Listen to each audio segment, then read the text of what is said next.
Howdy, hi, and hello everyone. Welcome to Noah's Nest. If you don't know what Noah's Nest is, first of all, hi, I'm Noah, and I will be your host. In Noah's Nest, I do a couple different things along the lines of either talking about a TTRPG that I have finally read and will help you how to play it, or I will talk about fantasy in general, where that could encompass anything from movies, TV shows, books, and etc. Or I kind of just throw it up in the air and see what it lands on. For today, I am going to do more story time. A bunch of you really liked it, and a good amount of people listened to the episode, so I am going to do a couple more stories that I have done. So firstly, this isn't really it's kind of a story, but it's not really. It is more of a cursed item I have made for one of my old D&D groups. We don't play with it anymore, but I still love the item, and I made it into like a quote-unquote real-life thing, which I think is cool to bring into life. So firstly, I made an item for an old D&D campaign, and I called it, I was fucking 19, 18 at the time, it was called Smiley's Mask.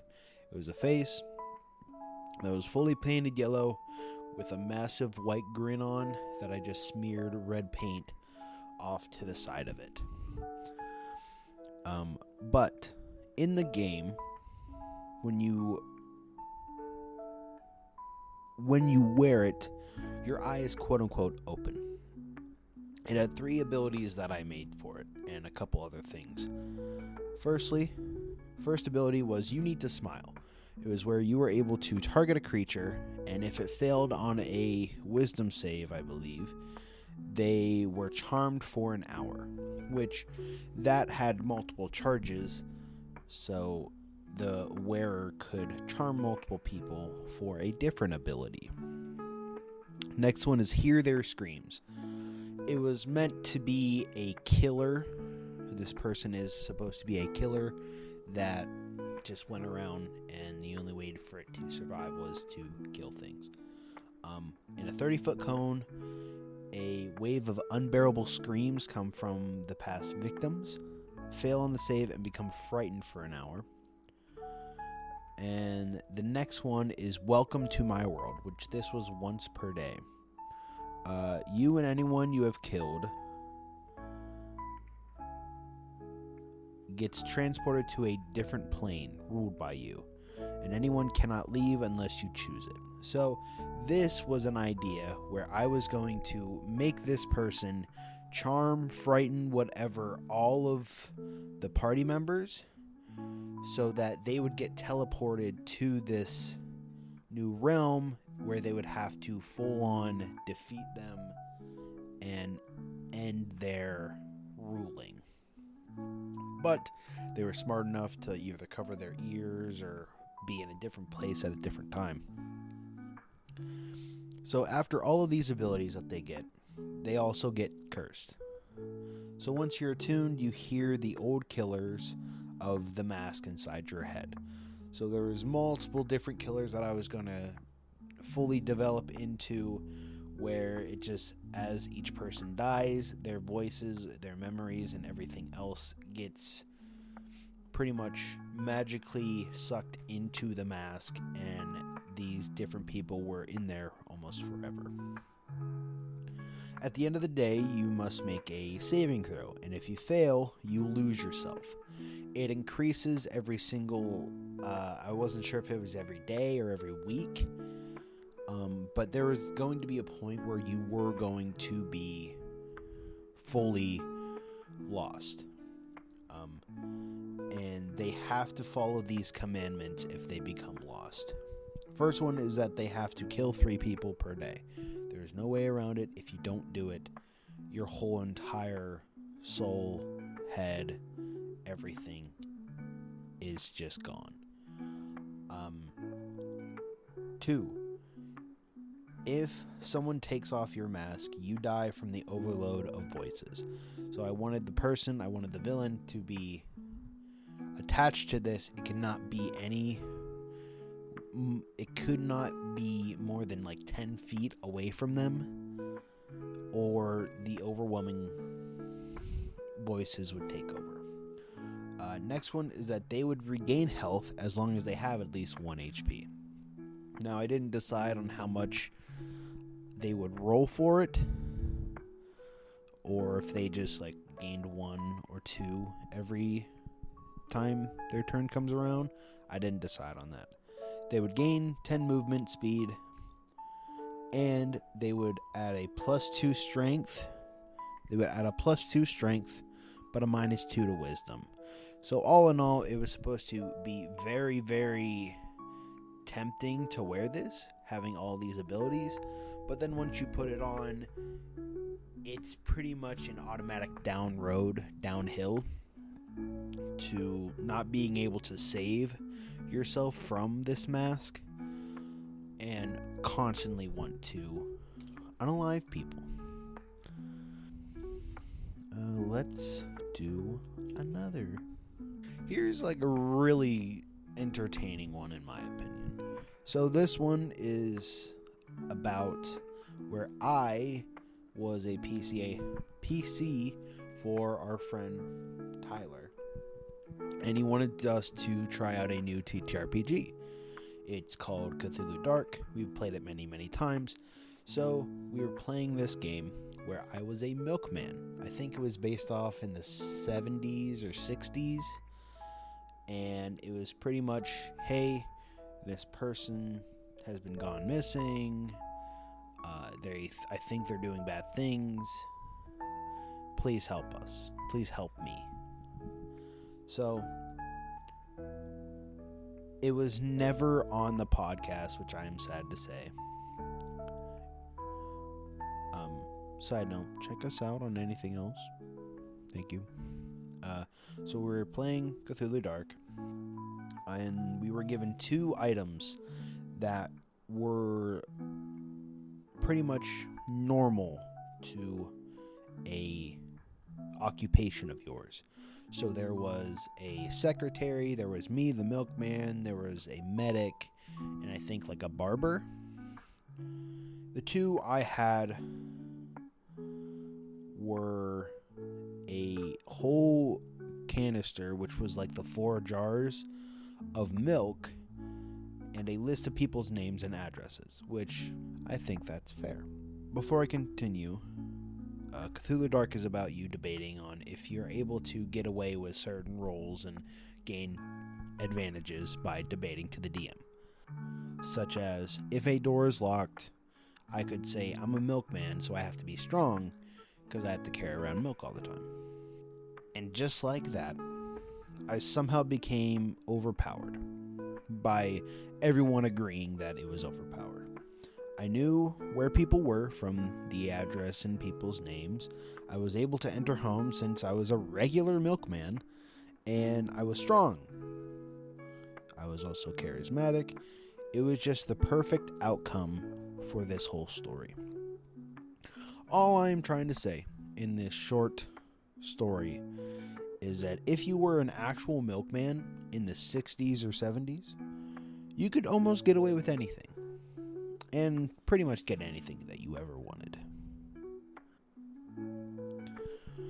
My last one that I'll talk about is maybe more of a horror story, you can say. So D&D was almost ruined for me.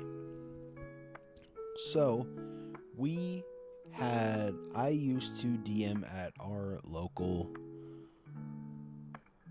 my local card shop.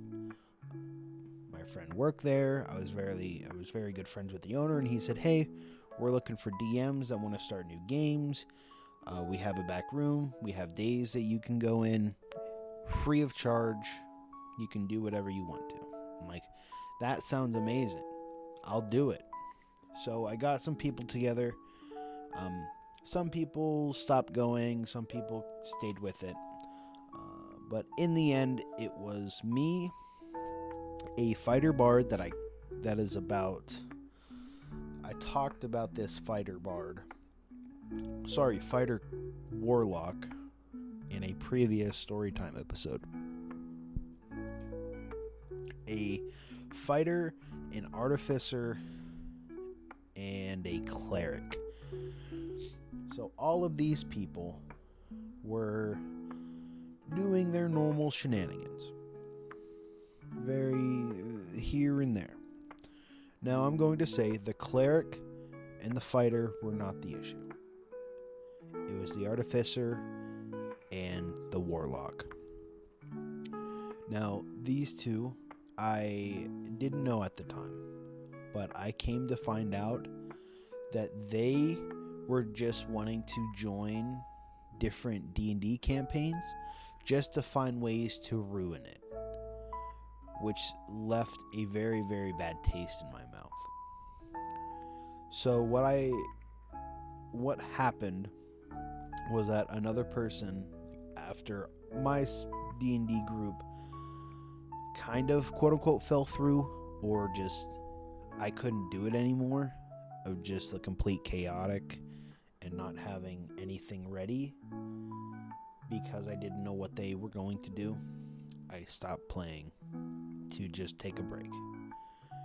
And what I found out is that months later, the same two people, the artificer and the warlock fighter, joined another group. The warlock blatantly told everyone in the group, in that D&D group, that he is only joining D&D campaigns because he wants to find a way to ruin it for everyone. And the artificer was doing the exact same thing. He jumped in with the old warlock because he thought it was funny too. And before I end this episode, I want to do a serious note. If you only want to try and ruin a game or ruin a experience for people, please don't do that. Please don't do it in that way. Because people go to do these different campaigns, go out of their way to spend time and relax, but having someone just wanting to go in there just to ruin the story for the DM and make it unfun for everyone else, that is, I think, the most obnoxious and rudest thing that you could do in this community.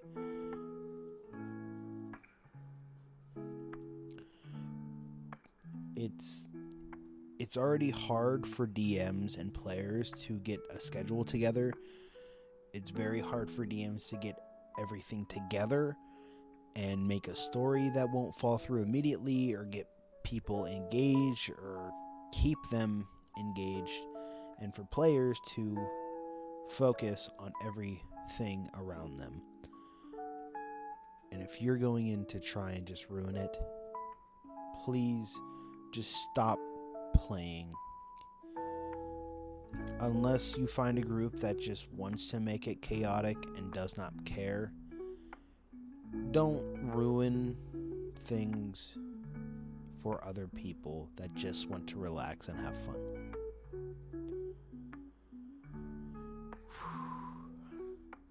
And that's it. That's the whole episode. So thank you all for listening to this episode of Noah's Nest. If you like this and want to hear more, follow, like, share, comment, subscribe. Everything really helps us out. The more people that join and listen, it is more likely for me to put my hat in the ring that's further and further away to get more and more people that we could do more interviews or conversations or even more live plays, like the different one-shots that we have done. But we also have TikTok, Spotify, Instagram, Facebook, YouTube, everything at Creatures and Cantrips or Creature Cantrips, all one word, and the C's are capital. If you want to check out our social medias, and I am going to, from this day, I am going to start posting at least twice to maybe 3 times a week. If I don't, you can curse me out at your local Walmart in public. Should I do that? Fuck it. No, keep that in. If I don't do it, you can curse me out at Walmart if you find me. So, thank you all for listening. I'll catch you on the flip side. See you, love you, miss you. Goodbye, guys.